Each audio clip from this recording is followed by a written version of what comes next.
দেখেন, বাংলাদেশে আমি যেটা মনে করি সেটা হচ্ছে বাংলাদেশের আসল ইতিহাস কোনটা, এটা কি আমরা আদৌ জানি কিনা? মুক্তিযুদ্ধের আসল ইতিহাস কোনটা? মুক্তিযুদ্ধ তো আসলে আমরা যখন যেই সরকার এসছে তখন কিন্তু ইতিহাসটা তাদের মতো দলীয় ইতিহাস হিসেবে প্রেজেন্ট করবার একটা আমরা মুক্তিযুদ্ধ নিয়ে তারপরও আপনি যদি হাসিনার দলীয় বয়ানের বাইরে মুক্তিযুদ্ধ নিয়ে যদি আমরা ইতিহাসের কথা বলি তাহলে কিন্তু অনেক বই আছে। তাজউদ্দিন আহমেদ লিখে গেছেন, বদরুদ্দিন ওমর লিখেছেন, নুরুল কবিরের কাজ আছে, এরকম আরো নেই।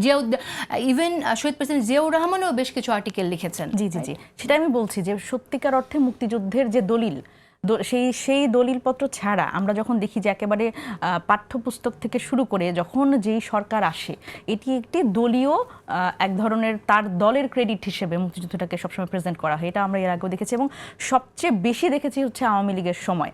তারা আসলে মুক্তিযুদ্ধটাকে তাদের দলীয় এক ধরনের এবং মানে তারাই আসলে মুক্তিযুদ্ধের প্রতিকৃত এবং সেই গোষ্ঠীটাই আসলে শুধুমাত্র মুক্তিযুদ্ধের একমাত্র দাবিদার হিসেবে নিজেদের দাবি করেছে। এবং এখন যেটা দেখছি আমরা সেটা হচ্ছে যে ঠিক তার রিঅ্যাক্টিভ পলিটিক্সটা হচ্ছে যে আওয়ামী লীগ যেরকম মুক্তিযুদ্ধটাকে কুক্ষিগত করেছে এবং হলো এক ধরনের বিভাজন তৈরি করেছে যে মুক্তিযুদ্ধ পক্ষের শক্তি বনাম মুক্তিযুদ্ধের বিপক্ষের শক্তি, এখন এসে মুক্তিযুদ্ধের বিপক্ষের শক্তি বলে যাদের আমরা এত বছর ধরে শুনে এসছি, সেই পুরো গোষ্ঠীটা তারা যখন আসলে নিজেদের এখন রাজনৈতিকভাবে বড় দল হিসেবে একটা অবস্থান তৈরি করতে চাচ্ছে বা নিজেদের বড় দল হিসেবে তার দাবি করছে, যদিও আমরা এর আগে কিন্তু জামাতে ইসলাম বড় দল এটা শুনিনি কখনো, কিন্তু এখন তো তারা এক ধরনের বড় স্টেক চাচ্ছে। তো সেই জায়গা থেকে তারা একটা রিঅ্যাক্টিভ পলিটিক্স শুরু করেছে যে এখন মুক্তিযুদ্ধের যে ইতিহাসটা সেই ইতিহাসটাই এক ধরনের বিকৃতি করে দিচ্ছে। এবং এই যে ধরেন রাজাকার, তাদের যে রাজাকার বলা, আমরা কিন্তু দেখেন এই গণ অভ্যুত্থানের মধ্যে থেকে দেখেছি যে রাজাকার কথাটা মর্যাদাহানিকর একটা কথা, যে যাকে তাকে রাজাকার বললে যে আসলে এটা আমরা সহ্য করব না, এটার একটা রিঅ্যাকশনারি পলিটিক্স আমরা করেছি যে একজন মানুষের মর্যাদাতে আঘাত লাগার মতো কোনো কথা আপনি বলতে পারবেন না, আপনি রাষ্ট্রপ্রধান হন, সরকার প্রধান হন, হোয়াট এভার ইউ আর।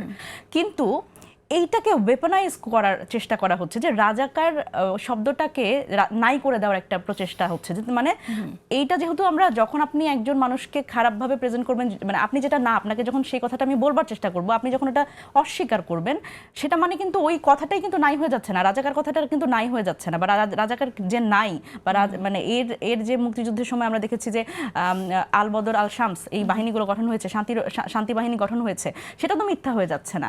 এবং জামাতে ইসলামের তো এই ইতিহাসটা তাদের তো আছে, এটা তো অস্বীকার করবার কোনো যুক্তি নাই। কিন্তু তারা যেটা করছে সেটা হচ্ছে পুরোপুরিভাবে এই রিঅ্যাক্টিভ পলিটিক্সের মাধ্যমে ইতিহাসটাকে আরো একবার বিকৃতি করছে। এবং এই প্রজন্মকে, আপনার কি মনে হয় না যে এর মধ্য দিয়ে আসলে আওয়ামী পুনর্বাসনের একটা পথ তৈরি হচ্ছে, যেমন আশরাফ কাছে যেটা ইঙ্গিত দিচ্ছিল? একদম একদম, এটা তো পুরোপুরিভাবে আওয়ামী লীগকে সার্ভ করবে।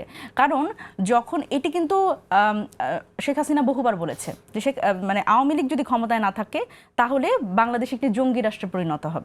সুতরাং যখন আমরা মুক্তিযুদ্ধটাকে নাই করে দেবার এই প্রচেষ্টা দেখছি, তখন কিন্তু এর সুফলটা সবচেয়ে বেশি ভোগ করবে আওয়ামী লীগ। এবং দেখেন, আশরাফ কায়সার ভাই অলরেডি বলেছেন যে এই একটা বিষয়ে জামাতে ইসলাম এবং ভারতের ন্যারেটিভ কিন্তু সেম হয়ে যাচ্ছে, যেখানে এই ইন্দো পাক বাহিনীর যে যুদ্ধ, ইন্ডিয়া এবং পাকিস্তানের যে যুদ্ধ, মুক্তিযুদ্ধটাকে এইভাবে করে বলবার চেষ্টা করা, এটা কিন্তু জামাত শিবির যেভাবে করে ন্যারেটিভ প্রতিষ্ঠা করছে এবং ভারত থেকে কিন্তু সেই ধরনের ন্যারেটিভই আমরা দেখছি। এনসিপি থেকে এটার প্রতিবাদ দেখি না কেন ইন দ্যাট কেস? আপনি যেটা বলছেন, যদি আপনি বিশ্বাস করেন, নাকি আপনি শুধু বলছেন আপনার দল এভাবে সবাই বিশ্বাস করেন? না না না, প্রথমত এইটি আসলে এনসিপি থেকে প্রতিবাদ বলতে সেইরকম কোনো জায়গা আসেনি বলে হয়তো, কিন্তু আমরা কিন্তু প্রত্যেকেই যখন আসলে মিডিয়াতে বিভিন্ন সময় আমাদের এই প্রশ্নগুলো করা হচ্ছে, আমরা কিন্তু এইভাবে করেই বলছি এবং এনসিপি সেটা বিশ্বাসও করে, এনসিপির স্ট্যান্ডটাও সেটা।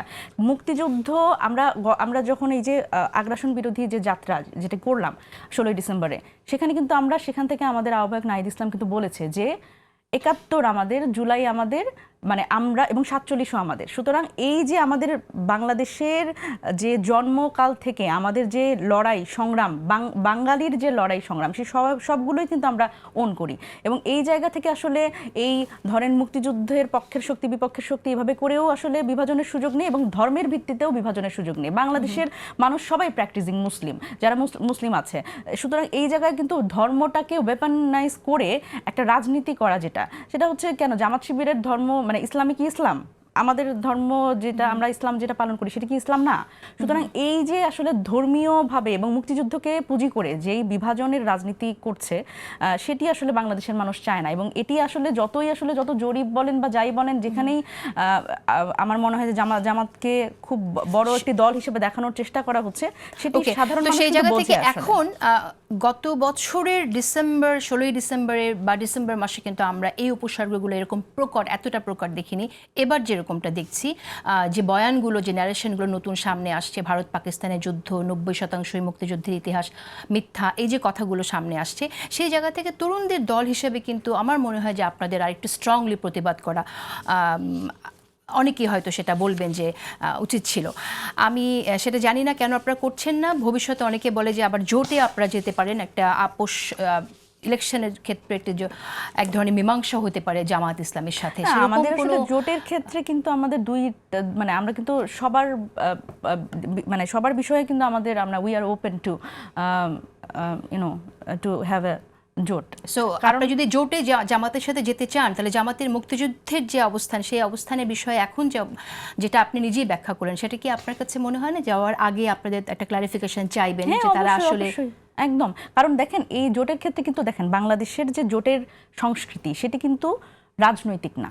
মানে জোট আসলে কোনো না কোনো দলের সাথে কোনো না কোনো দল যাচ্ছে, এটির লক্ষ্য হচ্ছে আসন সমঝোতা, আসন ভাগাভাগি, সংসদে একটি আসনের জন্য। তার মানে বিএনপি যে আসন ভাগাভাগি করে যে জামাতের সাথে গিয়েছিল, এটা ঠিক ছিল আপনি মনে করেন?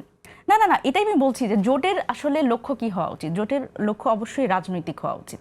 যেমন আমরা যে এখন বর্তমানে যে এনসিপি, এবি পার্টি এবং রাষ্ট্র সংস্কার আন্দোলন যে জোটটিতে আছে, এটি কিন্তু রাজনৈতিক একটি জোট।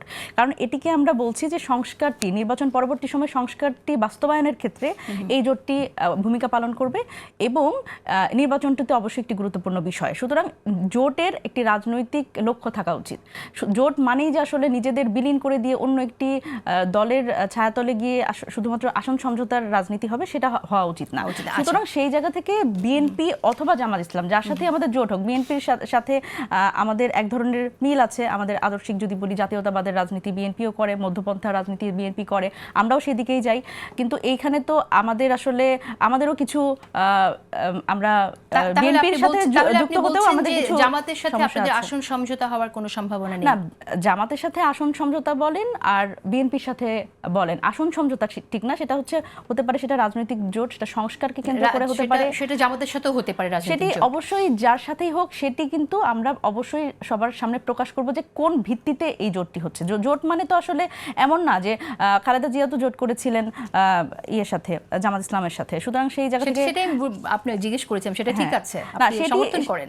সেটি আসলে মানে ওইটাই রাজনৈতিকভাবে কোন বিষয়টিকে আসলে চিন্তা করে জোট হওয়া, এটি একটা গুরুত্বপূর্ণ বিষয়। এবং অবশ্যই জোটের আগে আমাদের এটি জানতে হবে যে অবশ্যই জামাত ইসলামের পক্ষ থেকে জামাত ইসলামের মুক্তিযুদ্ধের যে বিতর্কিত ভূমিকা, সেই ভূমিকা নিয়ে তো অবশ্যই তার শুধুমাত্র আমাদের কাছে না, এটি সবার কাছে ক্ল্যারিফাই করা উচিত। এবং সেই সময় কিন্তু চলে এসছে। না হলে কিন্তু এই নতুন প্রজন্ম, যেমন আমি একটা কথা খুব আমার মনে প্রশ্ন আছে একটা, যে এই যে জামাত ইসলাম নিজেদের একটি দল হিসেবে তারা ক্ষমতায় যেতে চায়। সুতরাং আমার মনে হলো যে বিজয় দিবসে তারা আসলে স্মৃতিসৌধে তারা কি ফুল দিতে যাবেন তখন? মানে তাদের তো আদর্শিকভাবে তারা তো এটা সমর্থন করেন না, তাহলে তখন তারা কি করবেন? তাহলে সংস্কৃতির ক্ষেত্রে তাদের আসলে স্ট্যান্ডটা কি?